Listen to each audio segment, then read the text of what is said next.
Halo teman-teman, saya Raisa Dewi Andini dari Prodi Manajemen. Pada kesempatan kali ini, saya akan menjelaskan beberapa materi tentang perlindungan konsumen.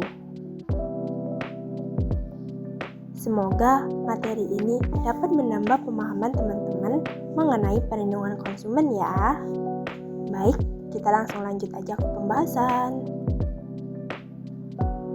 Oh iya, kalian tahu nggak sih, materi perlindungan konsumen ini sangat penting loh untuk dipelajari karena bertujuan menciptakan keseimbangan antara hak dan kewajiban, baik bagi konsumen sebagai pembeli maupun bagi pelaku usaha sebagai penjual. Dengan adanya keseimbangan ini, tidak ada pihak yang dirugikan dalam proses transaksi. Nah, di Indonesia sendiri, perlindungan konsumen sudah memiliki dasar hukum yang jelas, yaitu Undang-Undang Nomor 8 Tahun 1999 tentang Perlindungan Konsumen atau yang biasa disingkat UU-PK. Undang-undang ini menjadi pedoman dalam melindungi hak konsumen serta mengatur kewajiban pelaku usaha. Selanjutnya, di sini ada pengertian mengenai perlindungan konsumen. Perlindungan konsumen adalah segala upaya yang dilakukan untuk menjamin adanya kepastian hukum dalam memberikan perlindungan kepada konsumen.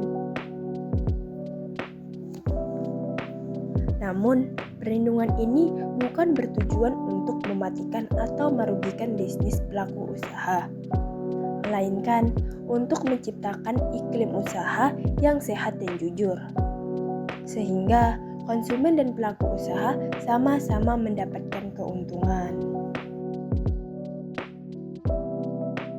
Selanjutnya, kita masuk ke asas perlindungan konsumen. Berdasarkan Undang-Undang Nomor 8 Tahun 1999, perlindungan konsumen diselenggarakan berdasarkan 5 asas. Pertama, asas manfaat, yaitu setiap upaya perlindungan konsumen harus memberikan manfaat sebesar-besarnya, baik bagi konsumen maupun bagi pelaku usaha. Kedua, asas keadilan, yang berarti konsumen dan pelaku usaha memiliki kesempatan yang sama untuk mendapatkan haknya dan menjalankan kewajibannya secara adil.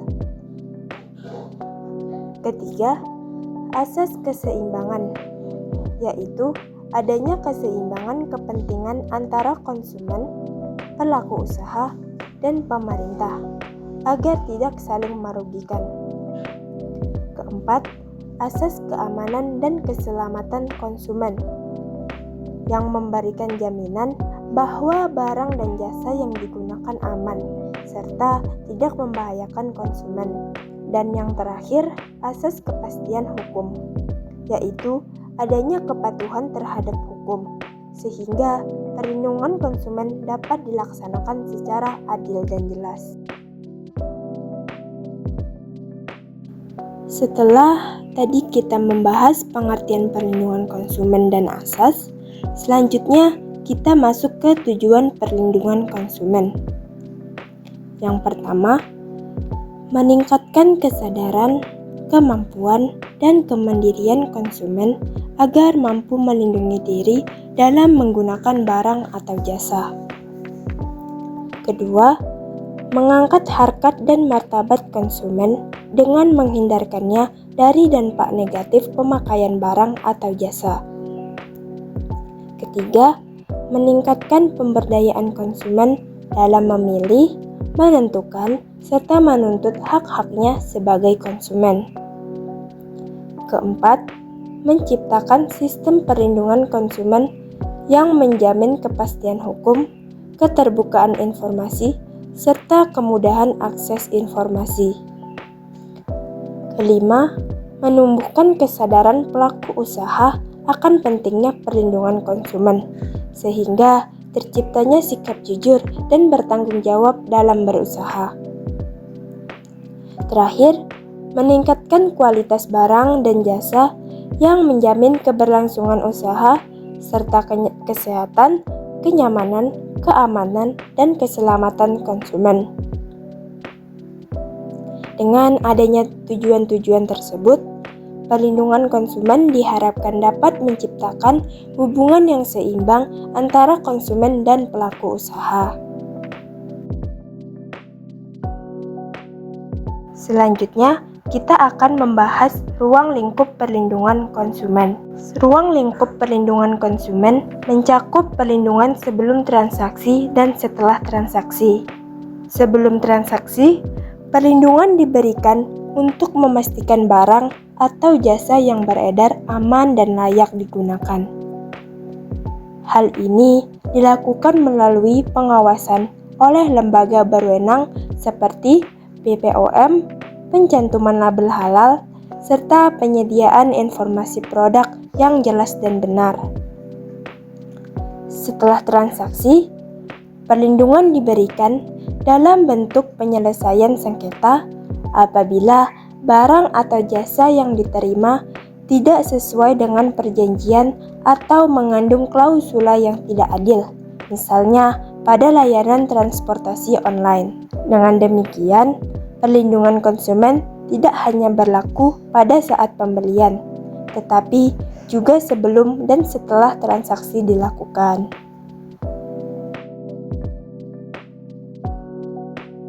Selanjutnya, kita memasuki pembahasan hak dan kewajiban konsumen. Memahami hak dan kewajiban konsumen merupakan langkah awal agar konsumen tidak dirugikan oleh praktik bisnis yang tidak bertanggung jawab. Berdasarkan Pasal 4 Undang-Undang Perlindungan Konsumen, konsumen memiliki hak dan kewajiban sebagai berikut. Hak konsumen. Pertama, hak atas kenyamanan, keamanan, dan keselamatan dalam mengonsumsi barang atau jasa. Kedua, hak untuk memilih barang atau jasa sesuai dengan nilai tukar serta kondisi dan jaminan yang dijanjikan.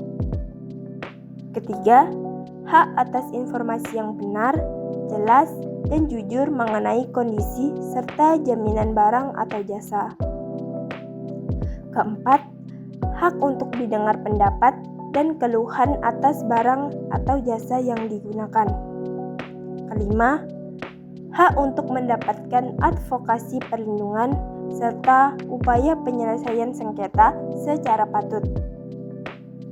Keenam, hak untuk memperoleh kompensasi atau ganti rugi apabila barang atau jasa yang diterima tidak sesuai dengan perjanjian. Kewajiban konsumen. Pertama, membaca dan mengikuti penunjuk informasi serta prosedur pemakaian barang atau jasa. Kedua, beritikat baik dalam melakukan transaksi pembelian barang atau jasa. Ketiga, membayar sesuai dengan nilai tukar yang telah disepakati. Keempat, mengikuti upaya penyelesaian hukum sengketa perlindungan konsumen secara patut. Nah, dengan memahami hak dan kewajiban ini, diharapkan konsumen dan pelaku usaha dapat menjalankan transaksi secara adil dan bertanggung jawab.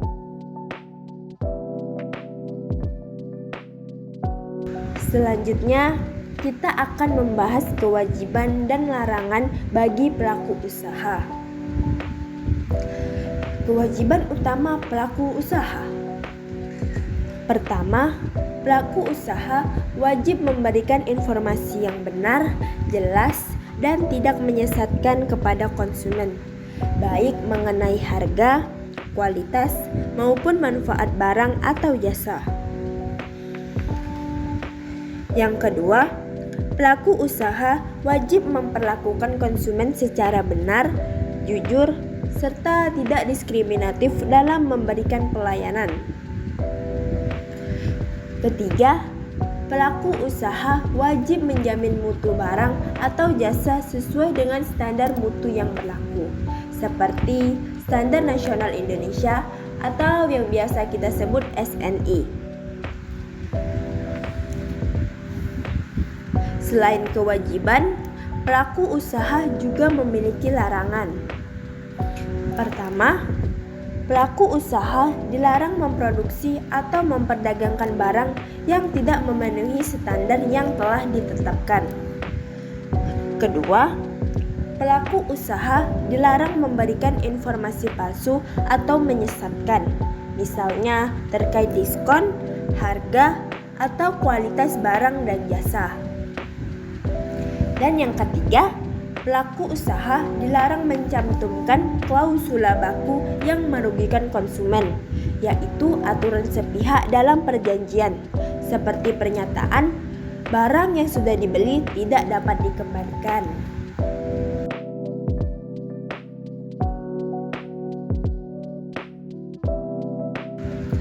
Selanjutnya, kita akan masuk ke pembahasan tentang tanggung jawab pelaku usaha. Pelaku usaha bertanggung jawab atas beberapa hal berikut. Yang pertama, kerugian konsumen, yaitu segala bentuk kerugian yang dialami konsumen akibat penggunaan barang atau jasa. Kedua, penggantian barang, yaitu mengganti produk yang rusak, cacat, atau tidak sesuai dengan perjanjian.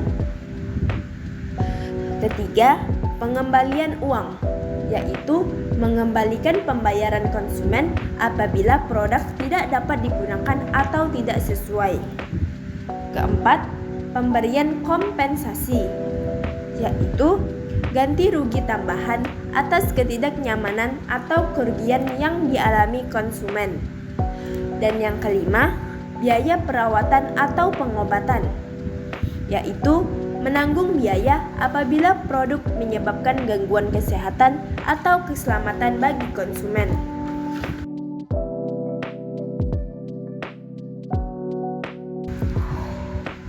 Lembaga Perlindungan Konsumen di Indonesia. Selanjutnya, jika terjadi sengketa antara konsumen dan pelaku usaha, terdapat beberapa lembaga perlindungan konsumen yang berperan aktif di Indonesia. Pertama, BPKN atau Badan Perlindungan Konsumen Nasional. Lembaga ini bertugas memberikan saran dan pertimbangan kepada pemerintah dalam penyusunan kebijakan di bidang perlindungan konsumen. Kedua, BPSK atau Badan Penyelesaian Sengketa Konsumen. BPSK merupakan lembaga di tingkat daerah yang bertugas menyelesaikan sengketa antara konsumen dan pelaku usaha di luar pengadilan melalui mediasi, konsilasi, atau arbitrase. Ketiga, Lembaga Perlindungan Konsumen Swadaya Masyarakat atau LPKSM, yaitu lembaga non-pemerintah yang membantu konsumen dalam memperjuangkan hak-haknya, salah satunya adalah YLKI.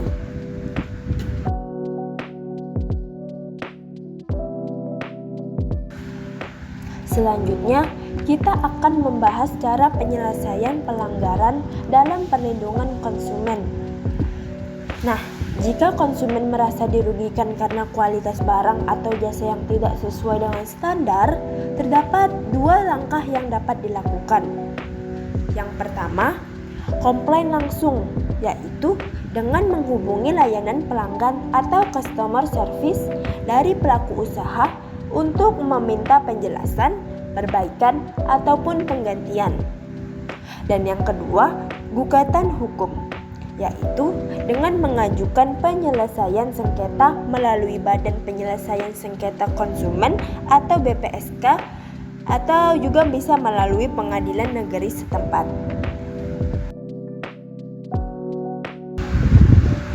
Setelah kita membahas materi perlindungan konsumen secara umum, jadi sekarang kita akan memberikan contoh kasus pelanggaran hak konsumen agar materi yang sudah dijelaskan dapat lebih mudah teman-teman pahami.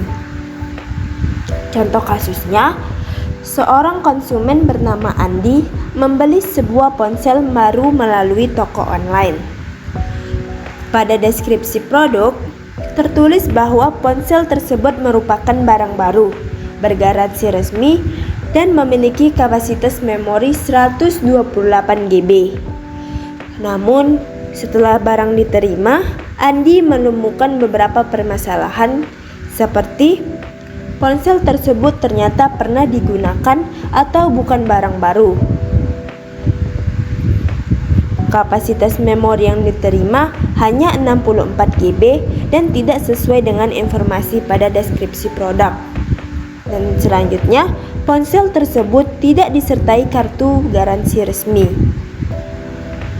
Tetapi ketika Andi mengajukan komplain, penjual menolak bertanggung jawab dan tidak mau menukar barang maupun mengembalikan uang. Berdasarkan Undang-Undang Nomor 8 Tahun 1999 tentang Perlindungan Konsumen, dalam kasus ini terdapat beberapa hak konsumen yang dilanggar, yaitu hak atas informasi yang benar, jelas, dan jujur, hak untuk mendapatkan barang sesuai dengan perjanjian, serta hak untuk mendapatkan kompensasi atau ganti rugi.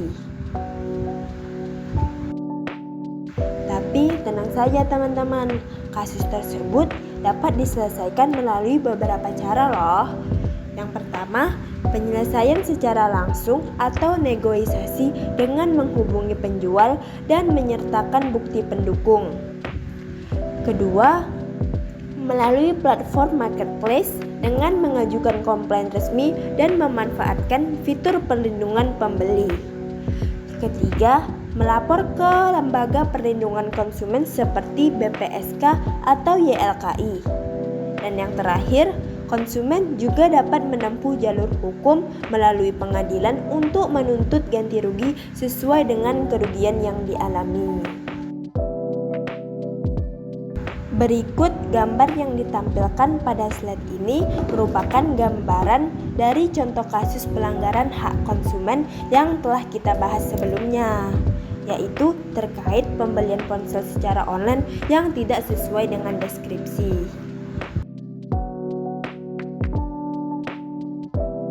Setelah membahas seluruh materi, berikut kesimpulan yang dapat diambil.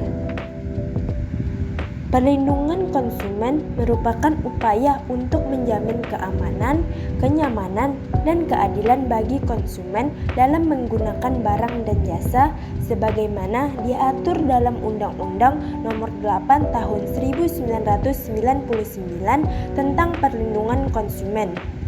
Konsumen berhak memperoleh informasi yang benar dan jujur, mendapatkan barang atau jasa sesuai dengan perjanjian, serta menerima ganti rugi apabila mengalami kerugian. Perlindungan konsumen bertujuan mencegah praktik usaha yang merugikan dan mendorong pelaku usaha bertindak jujur serta bertanggung jawab, sehingga terciptanya hubungan jual beli yang adil dan aman. Demikian pemaparan materi mengenai perlindungan konsumen yang dapat saya sampaikan. Semoga materi ini dapat menambah pemahaman serta meningkatkan kesadaran kita sebagai konsumen yang cerdas dan pelaku usaha yang bertanggung jawab. Mohon maaf apabila terdapat kekurangan atau kesalahan dalam penyampaian. Atas perhatian teman-teman, saya ucapkan terima kasih.